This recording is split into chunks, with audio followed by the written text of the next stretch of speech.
How are picks number 16 through 30 shaping up in the 2023 NFL Draft? It's time to continue breaking down my first round mock for Sporting News. Only on this edition of Locked On Fantasy Football. Our Locked On Fantasy, your daily NFL fantasy podcast. Part of the Locked On Podcast Network. Your team every day.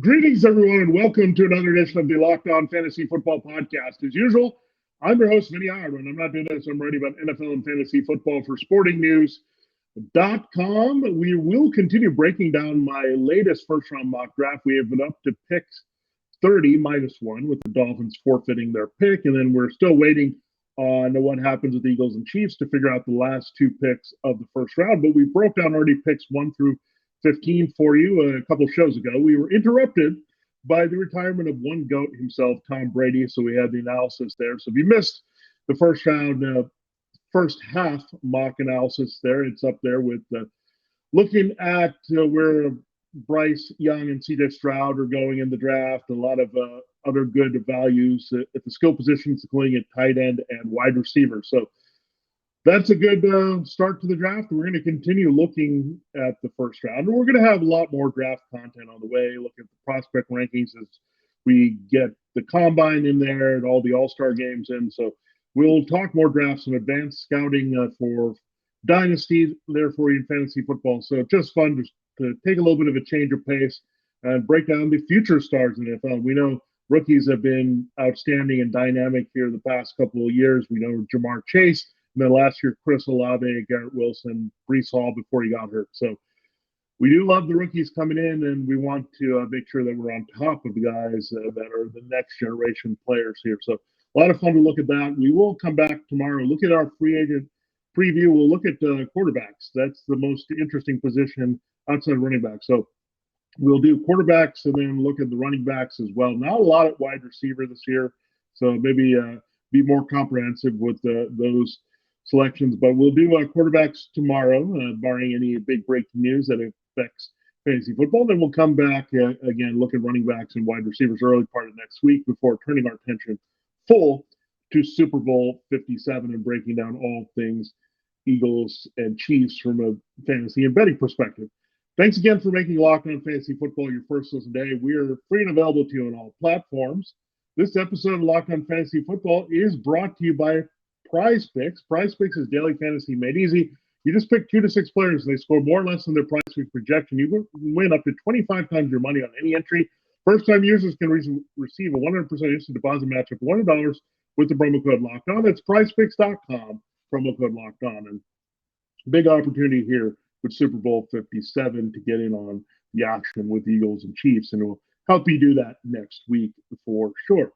All right, let's for now dive into the second half of my mock draft. The team on the clock at number 16 as of right now before things go down trade-wise. We know some of these picks are definitely going to change hands. The Washington Commanders. Now, they've said Sam Howell is going to be their starting quarterback. They do have Jahan Dotson from last year's draft in the first round. So they got Dotson. They paid Terry McLaurin quite a bit.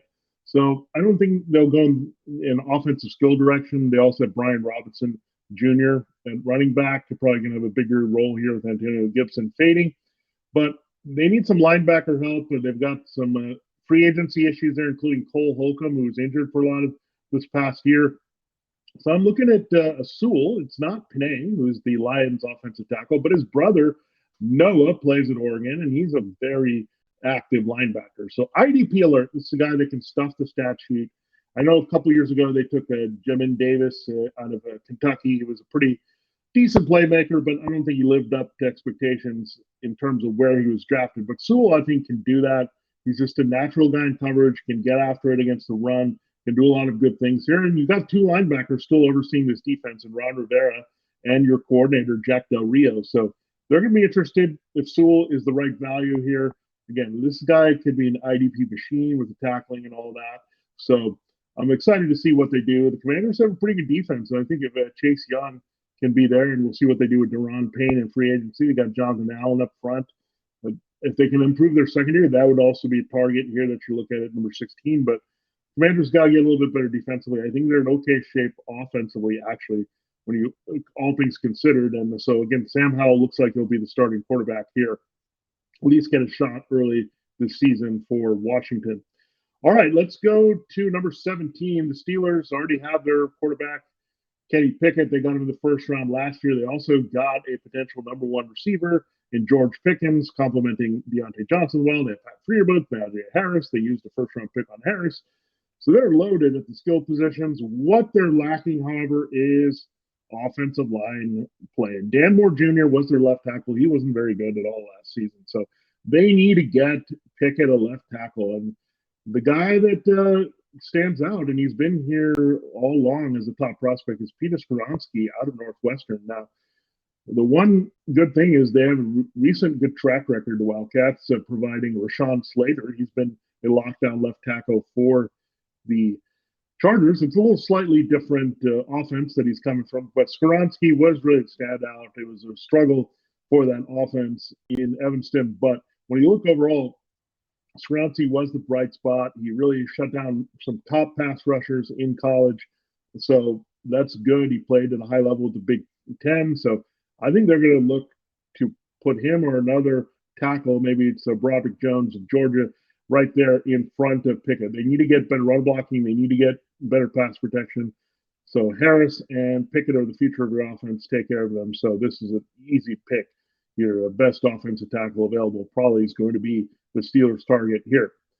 All right, we go to the Lions. They got their stud pass rusher, number 2 overall last year, Aiden Hutchinson, almost was your rookie of the year, just finished behind Sauce Gardner in the amount of plays he made. So he was worth it for sure out of Michigan.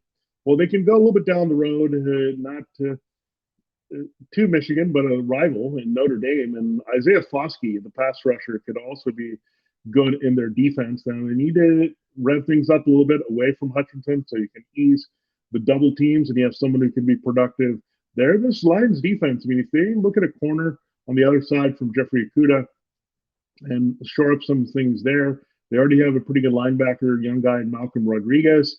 So watch out. I mean, this defense could be really effective from a reality and fantasy perspective here pretty soon, especially if the offense builds leads. It can tee off a little bit with the pass rush. So on the cusp of being a playoff team. So if you have a Foskey in there, I think he'll be productive, and he's also going to help Hutchinson get those better looks here.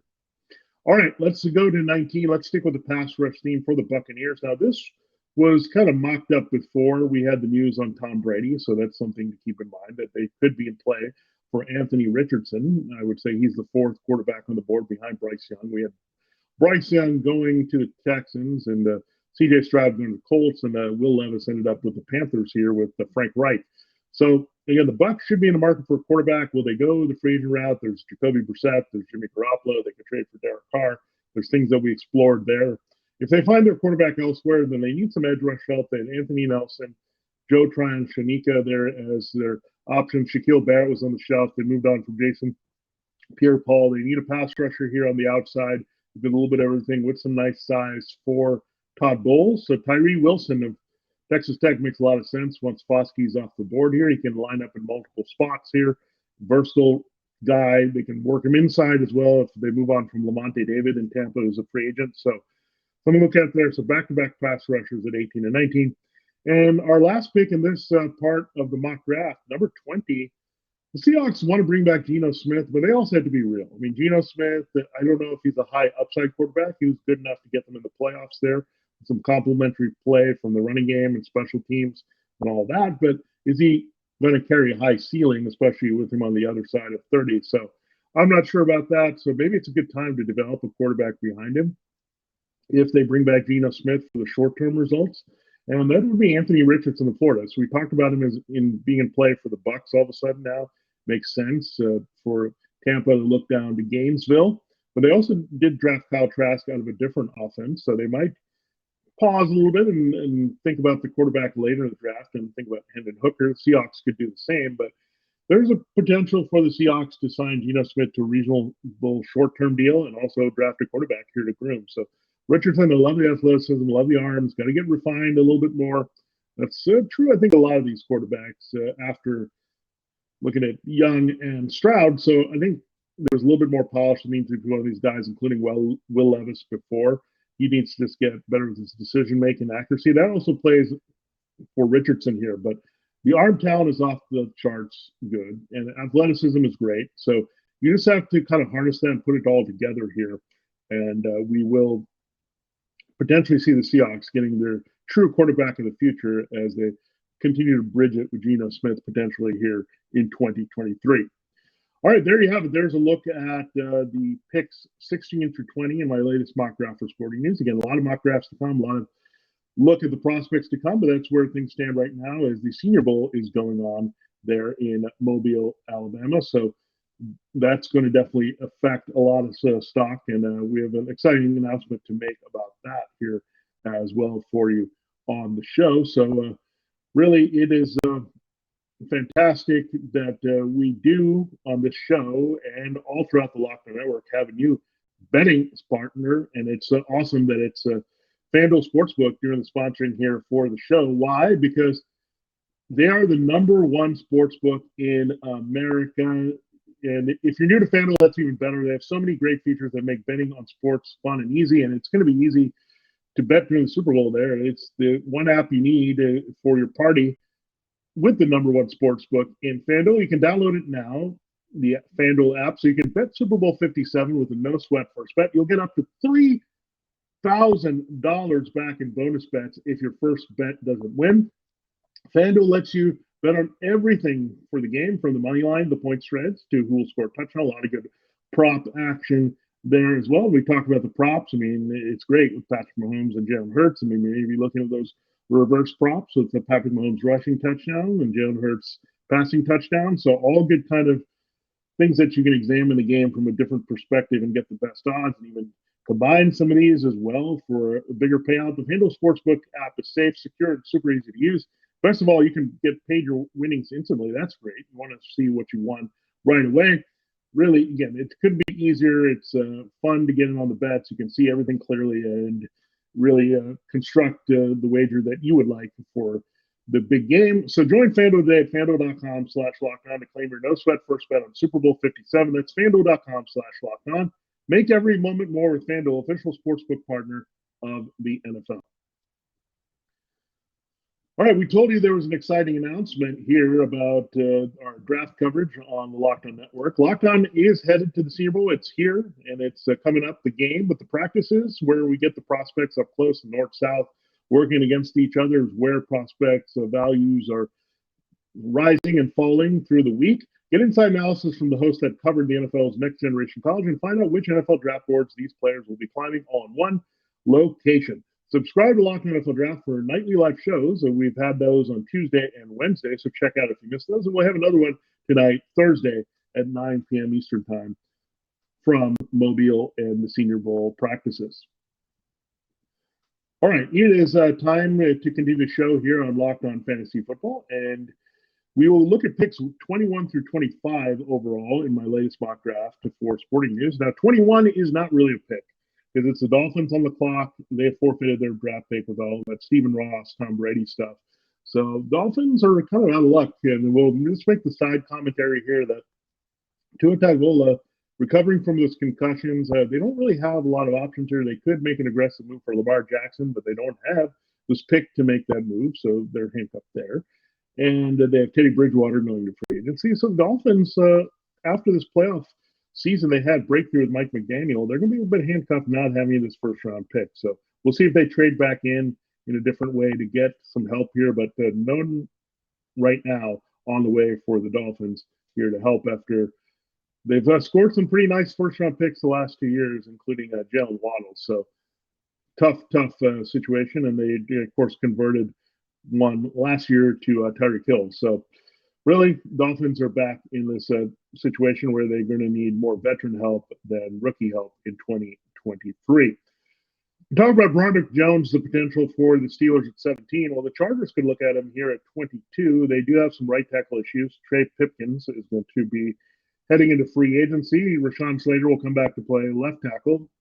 And Jemery Salyer play that out of the Georgia, but I think he's more of a swing backup, maybe better suited for the interior. So Broderick Jones could help them shore up right tackle with a young guy as well. They already got Zion Johnson as well, so they would have a nice young core there around Corey Linsley if that would happen here. So again, continue to bring the offensive line to the forefront. We saw that happen with Kellen Moore and the Cowboys. Kellen Moore, the new Chargers offensive coordinator. The Cowboys invested in Tyler Smith to help their offensive line a little bit more. It really paid off as things were getting older and getting reshuffled up front. So this makes a lot of sense with Kellen Moore's influence there, helping Brandon Staley and Tom Telesco look at the offensive line first for the sake of Justin Herbert. At number 23, the Ravens could think about a wide receiver. They did miss Marquise Hollywood-Brown, especially after they lost Rashad Bateman injury early. They did Devin Duvernay a little bit later. They were down to Mark Andrews, their key weapon. It was really hard to move the ball in the passing game. So this is an interesting name because he played for the rival Steelers. Well, his dad did, Joey Porter Jr. So you remember Joey Porter Sr., he was just a nasty pass rusher for Pittsburgh, one of those 3-4 connection guys that was so fantastic. And it just seems to be an endless pipeline from James Harrison to TJ Watt, and Porter was involved in that as well. So the son of Porter is a nice big corner here. The Ravens need him. Marcus Peters is a free agent, needs some help opposite Marlon Humphrey to help contain those tough receivers in the AFC North, including Jamar Chase, T. Higgins combo. You have the Deontay Johnson and George Pickens combo. So you got to worry about those. And the Browns also have a handful between Amari Cooper and Donovan Peoples-Jones. So makes a lot of sense for the Ravens to get better defensively, to make more plays, be sound in the secondary, to also help their pass rush up front, to trust more guys in single coverage. All right, number 24, the Vikings also need some cornerback help. Patrick Peterson did play pretty well for them on the outside, but he's a free agent. And Cam Dantzler was injured quite a bit. Shannon Sullivan was okay, but I look at Christian Gonzalez, another big corner there out of Oregon. So another pick from the Ducks defense here. At number 16, we had the Commanders taking Noah Sewell, but Christian Gonzalez, good size. There's another big size corner with Porter Gonzalez, with Clark Phillips out of Utah. So there's some pretty nice players here in coverage. So it's interesting as these corners are getting bigger. Some of these smaller receivers are having success, but you want these bigger corners because they can give you a little bit more than just the coverage on the outside and being able to jump routes and make plays on the ball. They can also be an asset against the run here. So looking at Porter and Gonzalez back-to-back two corners here in purple to the Ravens and Vikings. And sticking with the secondary theme, so we had no offensive skill players in this range here, except for Jones kind of helping the Chargers in that regard. But the Jaguars need more defensive playmakers, and I think this could be a pretty good defense again in fantasy. We know it's been a while since they had that defense that got them to the AFC Championship game. They've got some pieces, including the first-round picks from last year, Trevon Walker and Devin Lloyd. They've got Tyson Campbell at corner. There's some pass rush help there with Josh Allen as well. So what did the Jaguars do here? So I think they need to look in the secondary. Rayshon Jenkins made a big play to score in a game, but Andrew Wingard, he's a free agent. He's the backup guy at that position. They're pretty weak overall, I think, at safety. So Antonio Johnson would give them a lot of playmaking, clear up some things on the back end, and be a bona fide starter to give them a higher playmaking quotient here in 2023. So there you have it, an offensive tackle and three defensive backs here in this range. And, things going to maybe change a little bit more as we go forward. We do have several key offensive picks in 26 through 30, so we'll get into that here in our final segment on Locked On Fantasy Football here as we finish analyzing the latest first round mock draft, the picks 16 through 30 on today's show. Now, we told you at the top that this episode of Locked On Fantasy Football is presented by PrizePicks, and PrizePicks is daily fantasy made easy. You're just making entries versus the player projections there, and you're looking to just go more or less than those projections that they have. And again, we can look at Patrick Mahomes' passing yards and Jalen Hurts' rushing yards, all kinds of good stuff there, as well as we play the PrizePicks version there of daily fantasy sports. It's very easy to do, and the format is fantastic because easily to get in and get a lineup in there that you need. You just pick 2 to 6 players. They score more or less than their PrizePicks projection. You can win up to 25 times your money on any entry. No competing against other people, just you versus projections available. PrizePicks offers projections on any sport that you watch. It's not just NFL, NBA, NHL, PGA, college basketball, women's college basketball, WNBA, NASCAR, all that good stuff that's going to be around here all year round. Entries can be made in 60 seconds or less. It's that easy. You can expect safe and fast withdrawals from PrizePicks, and PrizePicks is currently operational in more than 30 states and Canada. Download the PrizePicks app or go to PrizePicks.com to sign up to play daily fantasy sports. First-time users can receive 100% instant deposit match up to $100 with the promo code Locked On. If you deposit $100, PrizePicks will give you $100. If you deposit $50, PrizePicks will give you $50. Don't forget to enter the promo code Locked On and sign up for instant deposit match up to $100. All right, it is time to close the show, and this edition of the mock draft. We'll have a few more looks at the mock draft before teams go on the clock for real in the NFL on April 27th, that night, Thursday night in Kansas City. So still a little bit of ways away, a little bit more than a couple months. So we're excited about that.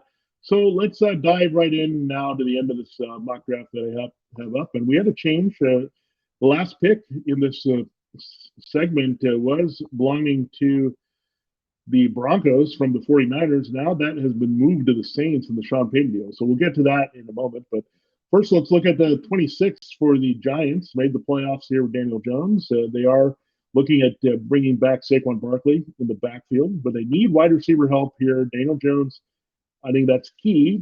Developing offensive line here with Andrew Thomas and Evan Neal. So they need weapons. I mean, Kenny Galladay did not work in the previous regime, and they want to move on from him quickly. They dumped Kadarius Toney in that trade to the Chiefs. Sterling Shepard was hurt.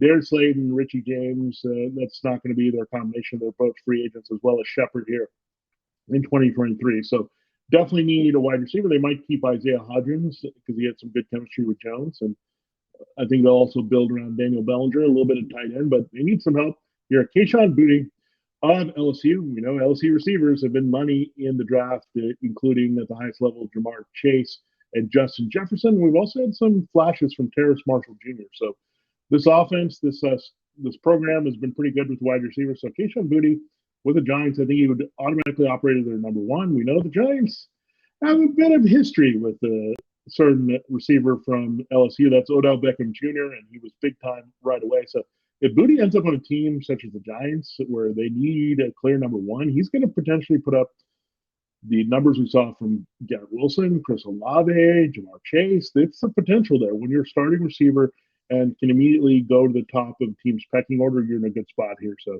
watch out if it's Kayshon Boutte to the Giants for sure. I love his playmaking style here. He can do a little bit of everything. Really looks the part of a number one.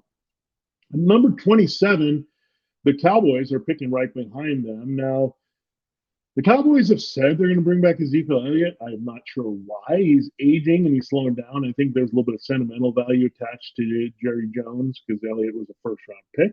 Tony Pollard, a little bit more questionable because he does have that fractured fibula. He's going to have to heal up in time for training camp. So we'll see if the Cowboys get a discount from that. But it also could help another team go and get Pollard. And Pollard may want to spread his wings a little bit. If they're committing more to Elliott, here, I think you could look at Pollard leaving in free agency. So Bijan Robinson, really it's him and Jahmyr Gibbs of Alabama. Robinson being of Texas Tech. He's just a dominant, great rushing force. And really, when you look at Bijan Robinson, he's a top 10 talent in this draft.